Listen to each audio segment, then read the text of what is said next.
All right. Hello. Hello. Good evening. Welcome to the Daily Faded. My name is Hetz. This is where we get faded daily, talk about the news and politics of the day.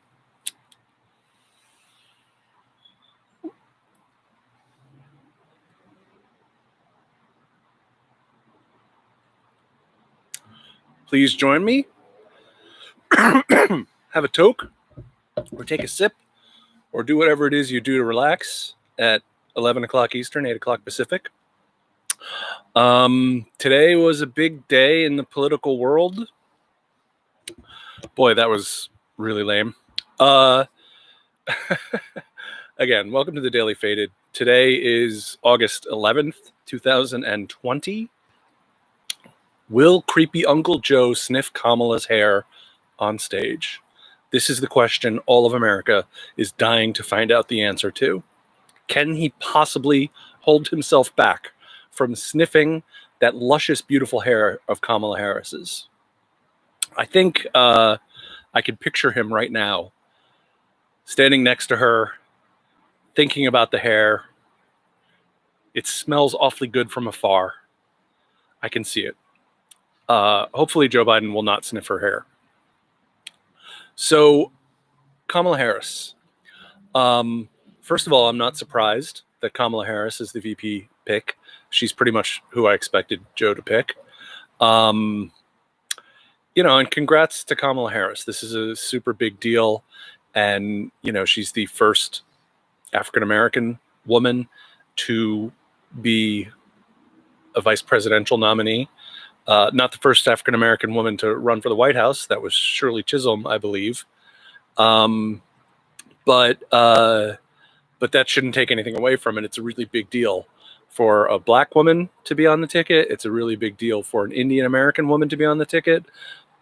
These are important aspects of representation that it's really important to talk about, and worth recognizing the kind of the kind of change that it represents to have people in power who aren't a bunch of old straight white men.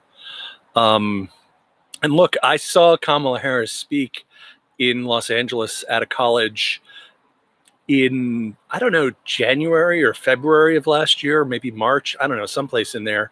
I went with a friend of mine, and honestly, we were both very impressed by Kamala Harris in person.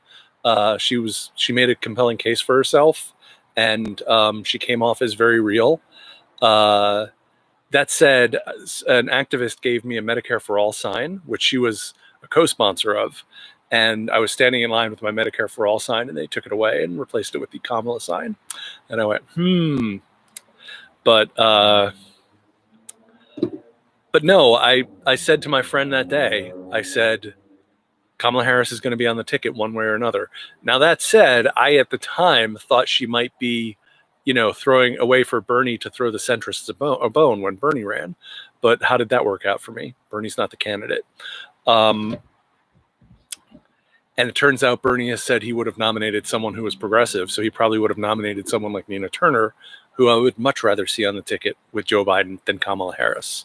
But at least I can say I got something right. I was a successful prognosticator once. We'll see if that happens again. I don't know.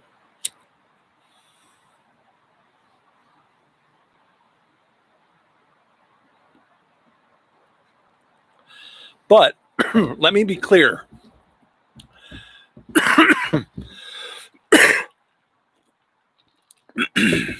Joe Biden is not my candidate, okay? Kamala Harris is not my candidate. Kamala has a terrible record as a prosecutor. It was much discussed last year during the primary. There's an article on Vox reviewing some of those issues in her past. I'm not going to rehash them here because, frankly, all the lefties on YouTube and Twitter have talked Kamala is a cop to death. It's still true. She did do some very sketchy things as Attorney General, and we shouldn't forget that or let her off the hook, especially if she does become the vice president and we are trying to use her to push for things like defunding the police and other criminal justice reform. And this is all what Tulsi Gabbard attacked Kamala Harris with, I thought quite successfully at one of the debates. I don't know if that was the first debate, the second debate. Look, I think Kamala Harris pretends to be progressive out of political expediency. She signed on to Bernie Sanders' Medicare for All bill when it was the hip, popular thing to do. And then we watched throughout all of last year as she slowly worked her way back from Medicare for All to something that was frankly unrecognizable, that was going to take 12 years to phase in or something crazy like that. I don't even remember where it ended up. But what happened was the donors got their hooks into her, and Medicare for All went from being politically expedient when she was trying to show herself as a progressive upstart to a political weight around her neck when she's dealing with donors. So she's not a progressive champion. However, given that she goes where it's politically expedient to go, I think that in a Biden-Harris administration, that becomes something to exploit, right? Because if we can create enough upward pressure from the bottom, from the grassroots, if we can create enough upward pressure, there's a chance that we can make it politically expedient for Kamala Harris to move to the left. Give her no choice. Protests, activism, organization, pushing her. Hopefully some progressive legislation coming out of a Democratic House and a Democratic Senate. Who knows? We'll see. So I think she can be moved because she's such a very political person. That's my optimist standpoint. From the pessimist standpoint for me, when Kamala Harris was announced today, the markets went crazy. And, there was the first thing I saw was a story about how Wall Street people think Kamala Harris is fantastic. And of course, their biggest metric for why they love her so much is that she's a great fundraiser, which means they get to pay her lots of bribes. Yes, that's how the system works.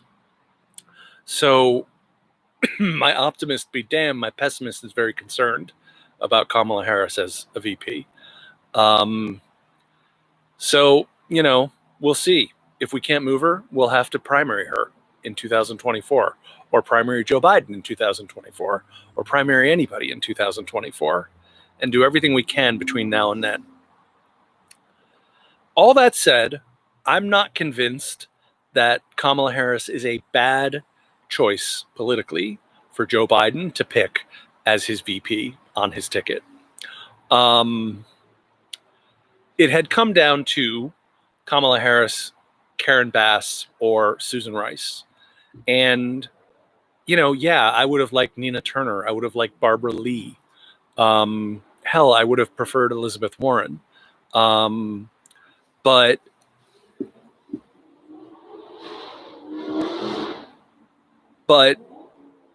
those were not options. They were all outside the realm of possible with Joe Biden. They were impossible choices. There's no way that Joe Biden was ever going to pick Nina Turner to be his vice president. That was not going to happen.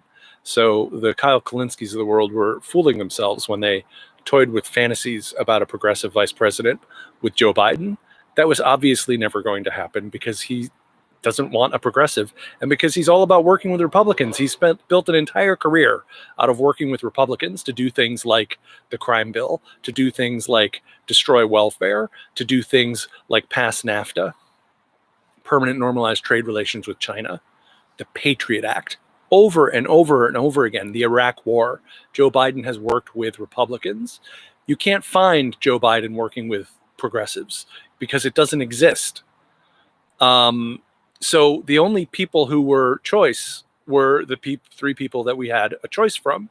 Of course, we never had a choice. We had some illusion of choice. But So it's Susan Rice, Karen Bass, or Kamala Harris. That's the brass tacks. That's who it's got to be. It's got to be one of those three.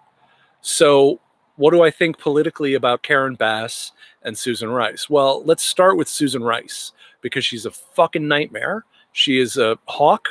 She is part of the foreign establishment blob. She's very pro-military. She has supported every war since 9/11. She was all over Libya and Obama's Syria policy, which was not particularly good. He didn't do a full-blown invasion of Syria, so I'm grateful for that. But so Susan Rice, and on top of that, she's never held office. She's never been through the rigors of a campaign. And she's an unknown quantity from a standpoint of talking to voters. So I think Susan Rice would have been a terrible choice. And I'm talking from the perspective of wanting Donald Trump to lose.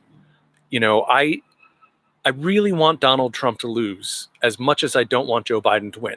Well, in fact, more. I want Donald Trump to win. I want Donald Trump to lose more than I want.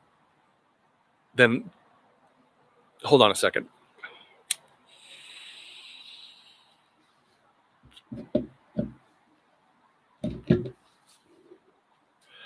Moving on, Karen Bass was the other choice.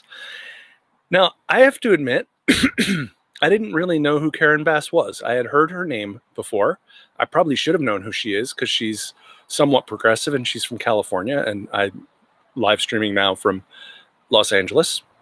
So I probably should have known who Karen Bass was. She supports Medicare for all, and she's progressive on a few other issues, which is good and should lead me to wanting her to be the vice president on the Biden ticket. But here's what makes me uncomfortable about Karen Bass. She spent time in Cuba in the 70s, I think teaching or something like that. I don't know, maybe doing healthcare. I don't know. I think it was teaching. And when she was asked recently on one of the Sunday shows about her time working in Cuba, she kind of fluffed it off and made it seem as if she wasn't very political. I'm sorry, if you're in Cuba doing teaching in the 70s, you're a communist. You're not there because you thought it might be nice to go to Cuba. People don't just up and go to Cuba in the 1970s, in the middle of the Cold War. You don't do it. You go to Cuba if you're a communist. And then there was also something where she had said Comandante or something like that. She had tweeted something like that when Fidel Castro died. And, you know, so she tries to kind of fluff it off. And her big talking point is that her Cuba policy is exactly the same as Barack Obama's Cuba policy. That's the last resort of a scoundrel. She's a commie and she loved Fidel Castro and she can't admit it. If she admitted it, I would love her. I would say, yeah, let's get her. Let's get that one. Let's get the Castro sympathizer. And obviously I'm being overly general. And I know Castro is a cruel and inhumane dictator who has done terrible political oppression in his country. But some things in the Cuban project have actually worked out. They have, in some fields, they have some of the best healthcare in the world. Cuban doctors were among the first international doctors both into Africa during the Ebola outbreak and into Italy during the COVID outbreak. Everyone in Cuba has an education. Education is universal and education is free. Now, yeah, we've heard all the horror stories about the political oppression in Cuba. We've heard all the horror stories about the lack of consumer goods. But to talk about that stuff is to ignore what was done successfully there. All of which is to say, nobody should talk about what's good about Cuba because it doesn't play well with voters. And Bernie Sanders got into this trap because of his comments about the education in Cuba. And he refused to back down. He refused to change what he had said, even though people were completely and totally distorting it and making it out to seem like he loved Fidel Castro, when all he was doing was recognizing something that Barack Obama himself recognized, which was that they had done a good job with literacy and with education. So it was deadly to Bernie. It was definitely a rough one. And something about Karen Bass, I don't trust her. I don't know. She goes from being a communist in Cuba, educating Fidel's children. She goes from that to,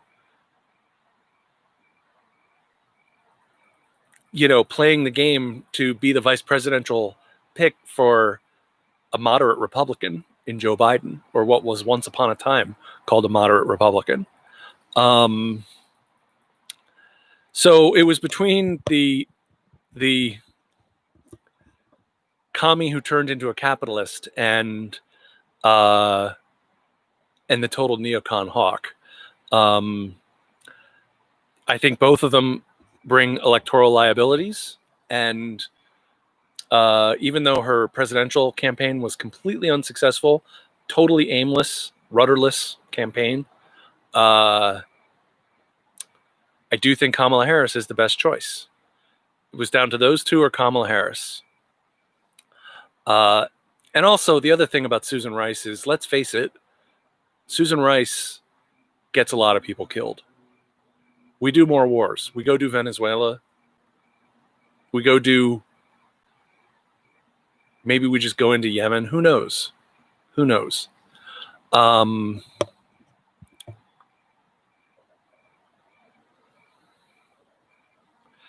Trump complained today about Kamala. He complained about the way that Kamala Harris treated Brett Kavanaugh during his confirmation hearings, that she was disrespectful to him. I think that's extremely rich, and I hope Donald Trump talks about it all the time, because we saw the power of women in the vote in 2018. The women voters really sealed the deal in getting the House back for the Democrats. And so, Trump, talk all you want about her being disrespectful to Brett Kavanaugh. We're going to eat it up. There are more people who are horrified by Brett Kavanaugh than there are people who support Brett Kavanaugh. Your 40% may support him, but draw as much attention to that interaction as you want. I want people to see the clip of Kamala Harris grilling Brett Kavanaugh, because frankly, if that was all I knew about Kamala, I would say, yeah, I should have supported her for president. Because that was her high moment.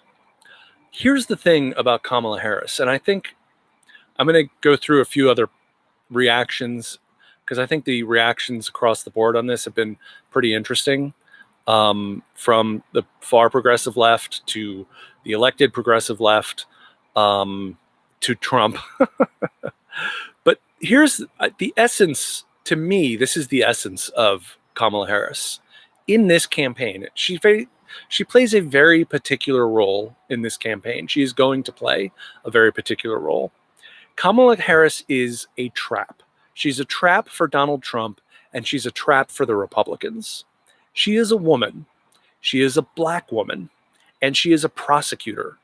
Trump will go after her, and she'll fire back quickly and be very effective. He's going to get set off by her so much, like all women of color set him off. Who's the there's one reporter who he's always gone after, but I can't think of her name offhand. But we've seen it. Women completely unnerve Trump. Black people completely unnerve Trump. How long is it until Donald Trump tells us that Kamala Harris is not that bright? How long? Can he hold it up? Can he hold it in a day? Can he hold it in 2 days? Because he loves to talk about how stupid black people are. That's Donald Trump 101 right there. So you better know that's coming. And here's what's strategically beautiful about having Kamala Harris on the ticket. She's going to draw fire away from Joe Biden, because Trump will get into Twitter feuds with Kamala Harris, and Kamala will be beating him. And Trump will be humiliated. So he'll go after her more, and he'll go after her more. And he'll try and do this. He'll try and do this ridiculous routine that he's been doing about Joe Biden and the radical left and defunding the police and abolishing the police. That's the most ridiculous thing you could possibly say about Joe Biden, is that he wants to defund the police. He wrote the fucking 1994 crime bill. And now he's got a tough as nails prosecutor who her own left doesn't like because she was too tough a prosecutor. She busted too many people for marijuana. The OAN reporter at Trump's news conference today asked if Kamala Harris should be disqualified running for president because she smoked marijuana, and she seemed to have told a lie about it. It was ridiculous. But how can you say that the suburbs are going to be abolished, that it's going to be all rampant crime everywhere across the country, when you've got the guy who wrote the 94 crime bill and a woman who was a DA and an AG and was a very tough one, was a law and order candidate? You can't, it won't work. It won't make any sense. And the more Donald Trump draws attention to it, the more ridiculous he will look. So I really think Kamala Harris is going to prosecute the case against Donald Trump. She's going to prosecute the case well. Again, she's not my candidate. I don't agree with her politics, but I agree with some of her politics. She just introduced legislation with AOC. AOC introduced it in the House. Kamala Harris introduced it in the Senate, and it's legislation setting up the parameters for future climate legislation and saying that future climate legislation has to involve climate justice. That's a great piece of legislation, you know, so who knows with Kamala Harris? When I see something like that, I'm encouraged. And I truly don't have any idea where she really stands on healthcare. I like to think the fact that she co-sponsored Medicare for All means that she's not forever lost, and that all of the madness she spouted about healthcare during the primaries was just the mistakes of a wandering candidate. But that's me being optimistic and hopeful again.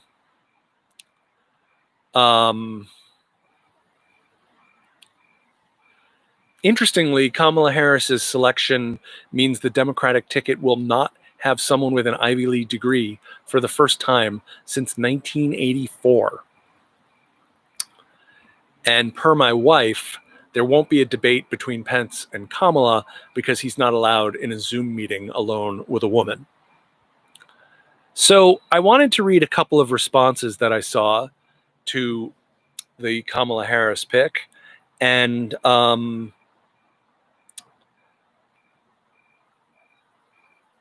this is from Varshini Prakash.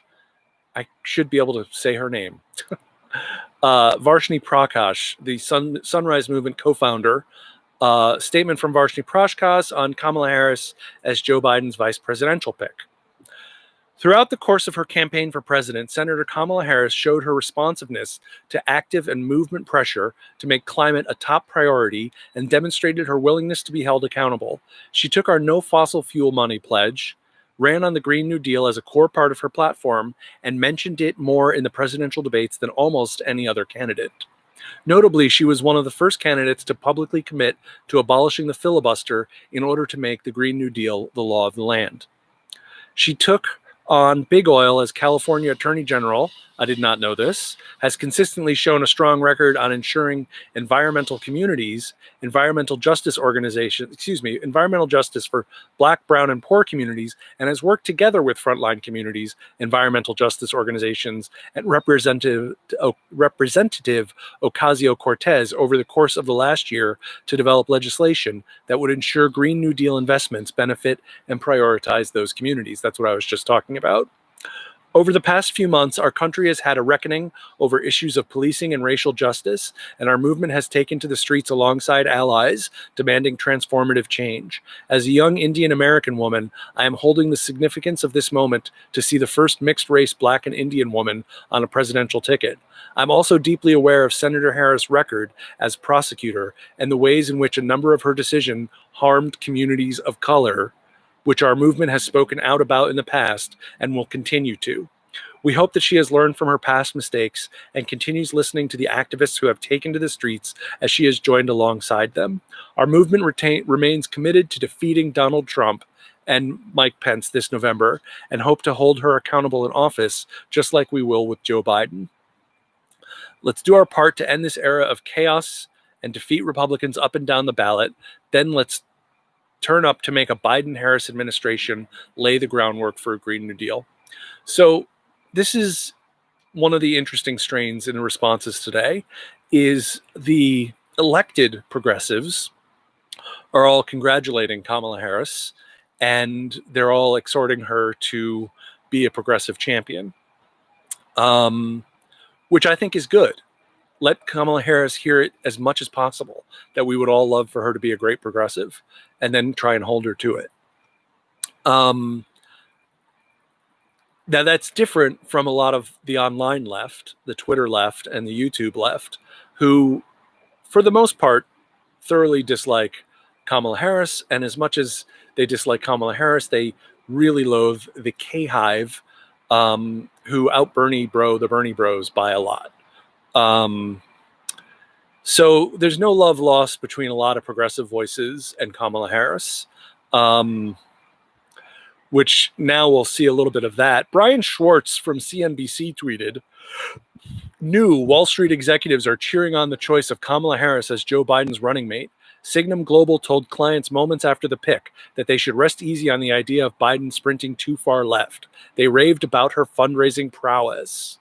To which Crystal Ball tweeted, "The donors always win." So that's why this picture is a complex hit picture with Kamala Harris.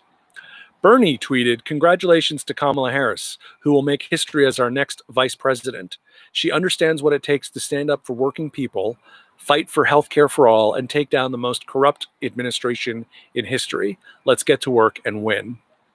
Jamal Bowman, Justice Democrat Jamal Bowman in New York, who defeated Elliot Engel in the primary, tweeted, "Congratulations, Kamala Harris, for being the first Black woman chosen as VP. Representation and policy matters. I look forward to helping elect the Biden-Harris administration and working with you on big, bold policies this country needs moving forward." I think it's important to note there that Jamal Bowman said representation and policy matters. That's really, really an important distinction that he is making. He is recognizing the importance of representation, but he's saying we must also always discuss policy because representation is not enough. You need policy that does the representation right. Maggie Haberman. So you can also see the tension here between like the mainstream media and like lefty independent media. Maggie Haberman of the New York Times tweeted, in the same way that Obama asked Clinton to be Secretary of State after a brutal primary, Biden is choosing the person who dinged him hardest on stage. His team knows this and is betting people realize it's something Trump, who lives in grievance, would not do. And the great Graham Elwood tweeted, "Oh, great, the author of the 1994 crime bill and the person who put 120,000 people of color behind bars in California have teamed up." You know, look, I think Matt Stoller said it best, the author Matt Stoller, who tweeted, "I do not know who Biden will pick for his VP." He tweeted this before the announcement. "My general rule of thumb for political predictions is that the most frequent outcome usually isn't the worst case scenario, but it is often the most annoying case scenario." Anyone who's dealt with the K-Hive on Twitter understands how it could be the most annoying case scenario. So we have our Democratic VP candidate, controversial for progressives, between lefty Twitter and blue checkmark Twitter. And, progressives in DC trying to create bridges with Kamala Harris, which is the sensible thing to do if we want to get policy advanced. So I never thought I would do an entire show about Kamala Harris. Real quick, up to 5.4 million Californians could be at risk of eviction, I think, next week. Newsflash, Ilhan Omar won her primary in Minnesota today, in Minneapolis. And Russia is rushing out their coronavirus vaccine without enough testing. Does that not sound like the first line in a trailer for a zombie movie? They rushed the vaccine. They didn't test it. It turned them into zombies. I totally see that coming. Peace out, y'all. It hurts to raise my arm like that. So I'm going to do this with my left hand. This is as high as I can raise my arm. That I can't do. This I can do.